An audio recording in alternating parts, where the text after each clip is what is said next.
Hola, ¿cómo están el día de hoy? Espero que estén muy bien, porque yo sí estoy muy bien, debido a que este es el primer video en este canal. Lo que voy a estar haciendo es una serie de videos de JavaScript.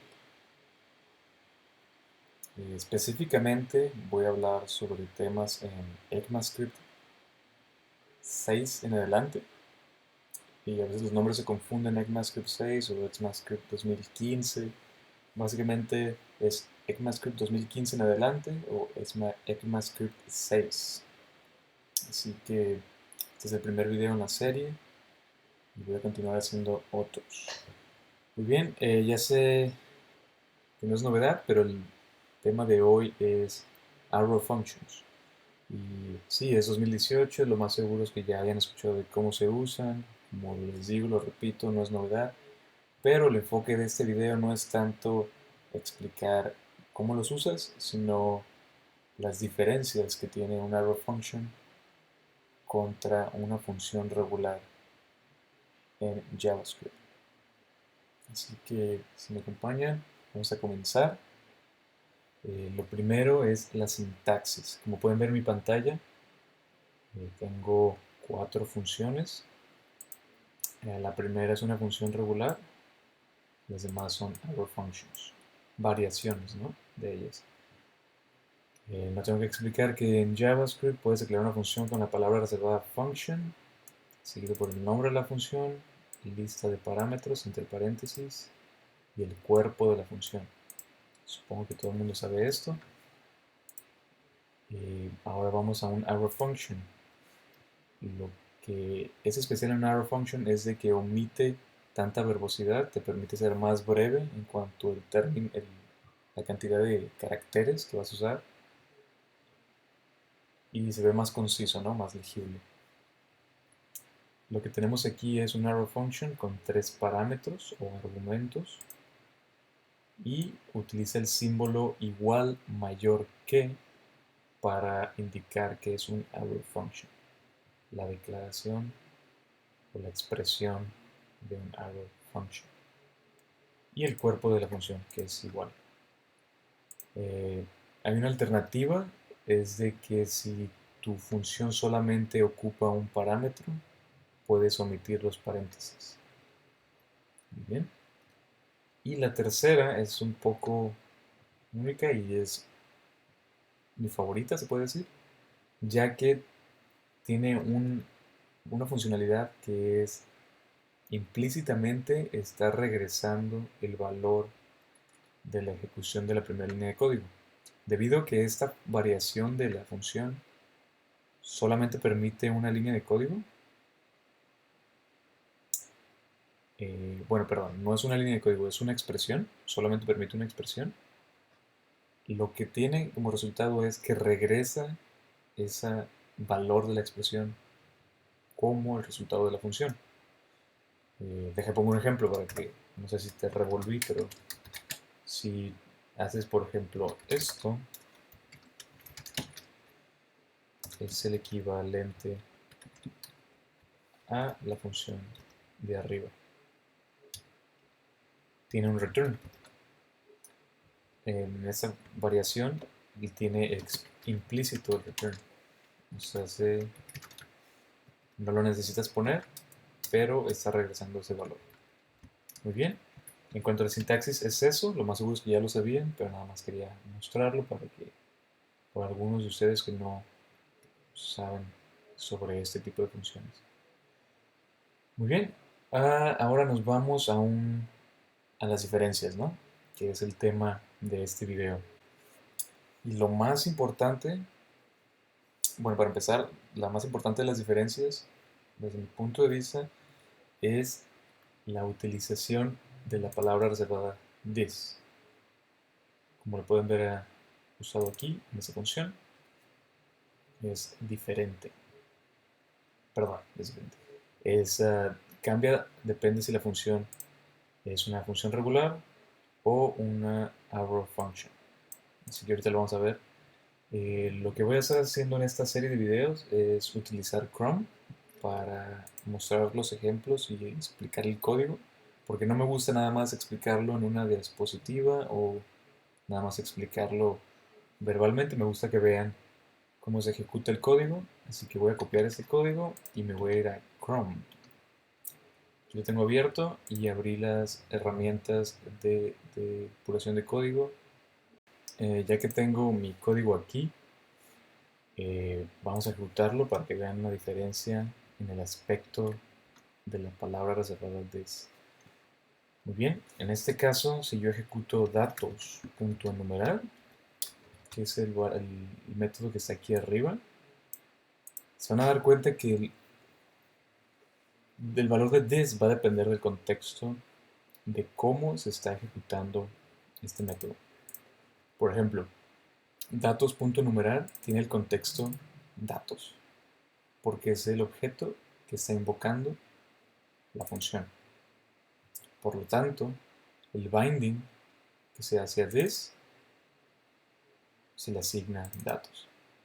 Muy bien. Y ahí lo tienen. This.números hace referencia a datos, porque está aquí. Es el objeto que lo está invocando. Y resulta que datos tiene la propiedad nombre y números que se están utilizando aquí. Ojo, no tiene nada que ver el orden léxico. Podrían confundirse pensando que debido a que declaraste la función en este objeto y este objeto tiene una propiedad nombre y números, entonces las puedes usar. No. Vamos a ver otro ejemplo. Por ejemplo, vamos a declarar datos 2 y vamos a declarar un método enumerar, pero en vez de declararlo como una función, voy a asignarle datos enumerar. ¿Ok? Entonces, si yo invoco datos 2 enumerar, ¿qué crees que es lo que va a pasar? Bueno, aquí podremos ver que ya va a haber un error. Y el error se debe a que datos 2 ahora le está dando el contexto a enumerar.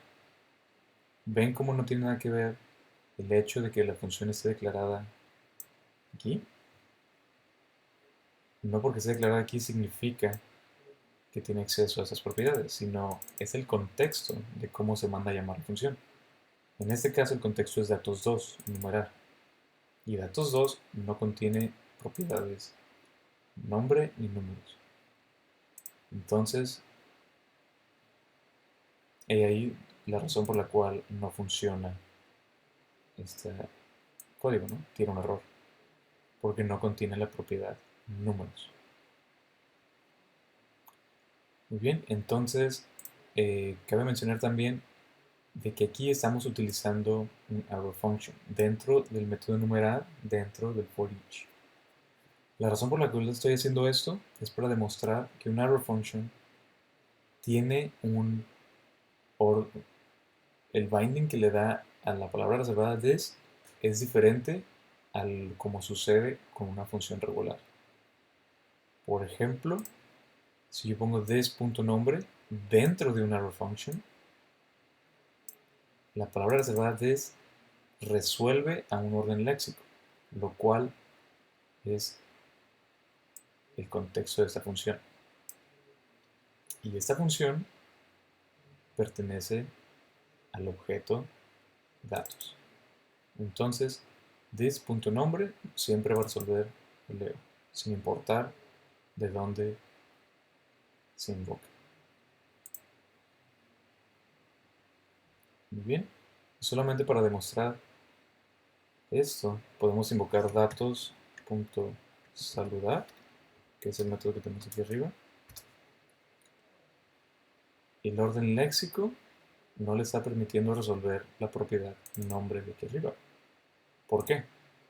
En el caso de acá arriba, el orden léxico le permite resolver este contexto de esta función que pertenece al objeto datos. Aquí arriba no existe un contexto más que el de la arrow function.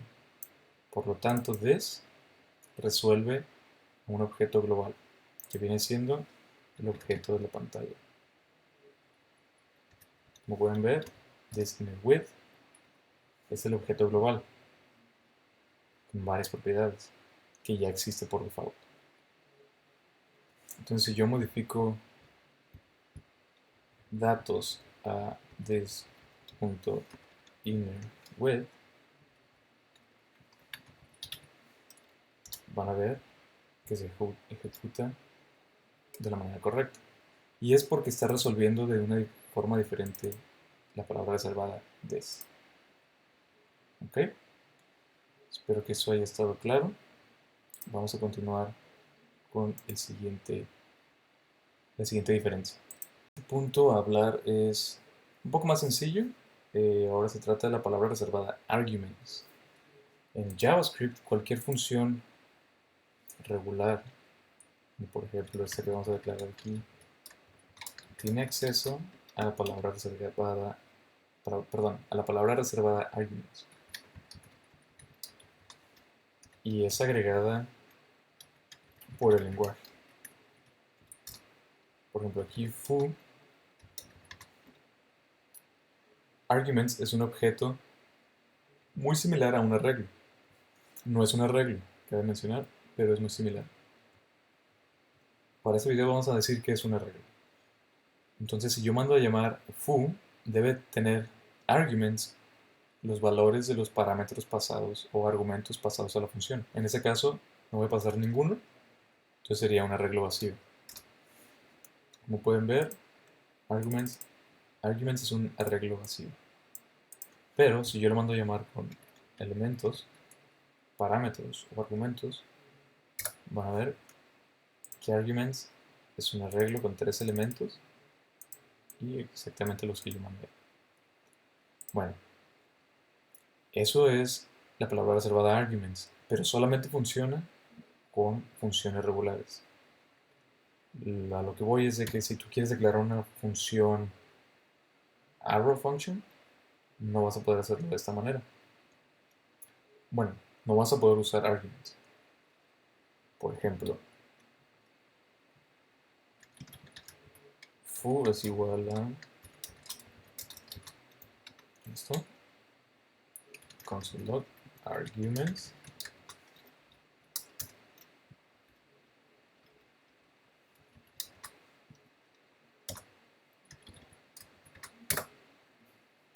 Arguments no está definido. Y esto es debido a que no está implementado en arrow functions. Es algo parte del lenguaje, la especificación no lo declara. Así que no lo puedes usar, pero hay una alternativa, que es una funcionalidad llamada RESTParameters en JavaScript, ECMAScript 6 en adelante. Puedes declarar RESTParameters así. El nombre no importa, es como una variable, un argumento común, parámetro. En este caso vamos a ponerle jabón, ¿no? Si yo mando a llamar foo, es un arreglo. Esta vez sí es un arreglo. A diferencia de arguments, que es un objeto parecido a un arreglo. Ahora si lo mando a llamar con 3 elementos, 3 argumentos, es un arreglo con 3 argumentos. Y eso es RESTParameters. Te lo puedes utilizar como una alternativa a arguments.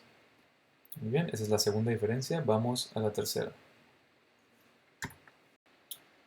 Muy bien, la tercera característica tiene que ver con cómo se ejecuta tu código. Y para ser un poco más específicos, la diferencia entre una declaración de una función y la expresión de una función. Muy bien, lo pueden ver más claro en un ejemplo.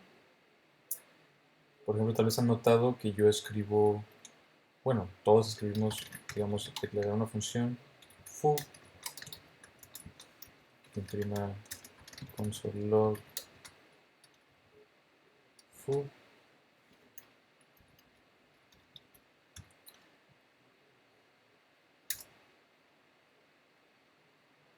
Y le puedes mandar a llamar, ¿no? Ahora, hay una alternativa que es declarar la función foo igual a una función anónima console.log foo. Y es lo mismo, ¿no? En cuanto a funcionalidad. pero hay unas características diferentes. Por ejemplo, aquí entra en efecto una característica del lenguaje de JavaScript que es hoisting. Cuando un script es parseado para ser ejecutado, hay una etapa del proceso que se llama hoisting, la cual consiste, en breves palabras, porque no voy a tomar el tema a fondo, voy a hacer otro video sobre eso, consiste en eh, determinar qué variables están declarando y asignarles un valor, ya sea aunque estén indefinidas o aunque tengan un valor. Por ejemplo, aquí estamos declarando foo como una función, aquí lo estamos declarando como una expresión, por la asignación que tenemos aquí. Y vamos a ver una de las características que pueden ser un poco raras, si nunca lo han visto. Por ejemplo, declaramos foo no existe, no está definido. Pero, ¿qué pasa si yo hago esto?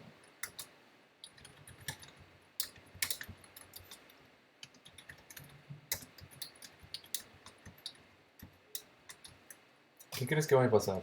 Foo no está definido, como lo vimos ahorita. Lo estoy definiendo en la siguiente línea. Debería tirar un error, ¿no? Pero no. Sí está funcionando. Entonces, aquí es donde entra en vigor lo que dice, lo que hablo de hoisting. Foo está siendo así declarado antes de cualquier cosa en el script, porque es una declaración, a diferencia de una expresión. Por ejemplo, si yo intento hacer foo2, que tampoco existe, obviamente, ¿qué pasa cuando intento hacer lo mismo, pero con una expresión? Foo2.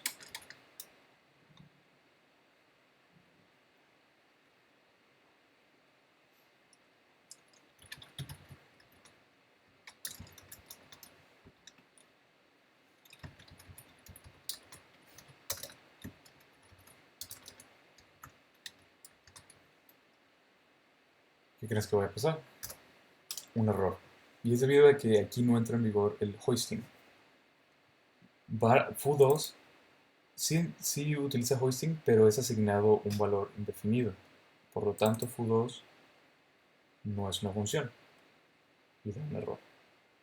Entonces, aquí podemos ver en efecto lo que estaba mencionando de la diferencia de una función, declaración de una función o expresión de una función. En el caso, por ejemplo, de arrow functions, no se puede declarar un arrow function. Siempre es por medio de una expresión. No hay una sintaxis como para una función. Y lo podemos ver aquí, por ejemplo, si yo quiero declarar foo3, tengo que hacerlo de esta manera.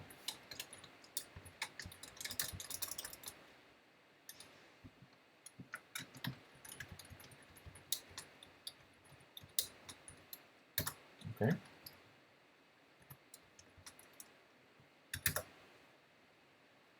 No hay una declaración como una función.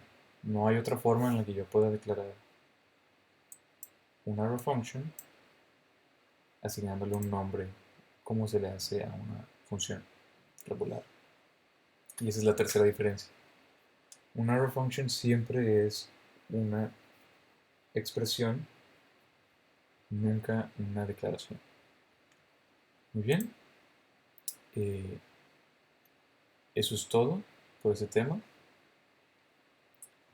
Espero que les haya servido, espero que les haya gustado. Si les gustó, si les sirvió, por favor denle un like. Y voy a estar haciendo más videos sobre estos temas de ECMAScript. Así que, por favor, suscríbanse si quieren recibir más videos. Y bueno, los veo hasta la próxima. Muchas gracias.